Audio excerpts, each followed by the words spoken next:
বয়স যখন 7 হয়, বারবার যখন সালাতের কথা বলবেন, সাথে করে নিয়ে দাঁড়াবেন, জুমার দিন মসজিদে নিয়ে যাবেন, মাঝে মাঝে নামাজে নিয়ে যাবেন। 7, 8, 9 এই 3 বছরের ট্রেনিং এ 10 বছর তো এমনি পাক্কা নামাজে হয়ে যাবে। নাকি বলবেন হুজুর আমি তো পড়ি না, আমারই তো খবর নাই। ছেলেরা যে বলবো বাবা নামাজ কায়েম কর, এর আগে কিন্তু নিজের মুসল্লি হইতে হবে।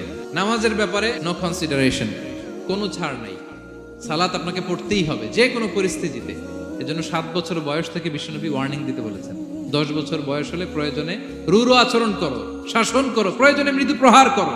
অনেক ফ্যামিলি আছে নিজেও নামাজি, ছেলে মেয়েদেরকেও নামাজের কথা বলে পড়ায়। জোহর পড়তে দেয়, আসর পড়তে দেয়, মাগরিব পড়তে দেয়, এশা পড়তে দেয়, ফজর পড়তে দেয় না। ফজর নিয়ে টেনশন নাই। কেন? আমার কলিজার টুকরা সন্তান ঘুমায় হুজুর, কাঁচা ঘুম কেমনে ভাঙাই। যে বাবা মারা মনে করে সকালে কিভাবে ডাকি, উঠতে চায় না হুজুর, কাঁচা ঘুম কষ্ট হয়ে যায়। ফজরের সময় যদি আগুন লেগে যায় আপনার ঘরে, কি করবেন? আরেকটু ঘুমা, কাঁচা ঘুম। দুনিয়ার আগুন থেকে রক্ষা করার জন্য যেমনি ডাকেন, উঠায় নিয়ে আসেন, জাহান্নামের কঠিন আগুন থেকে বাঁচানোর জন্য ফজরের সময়ও ডাকার দরকার আছে না নাই?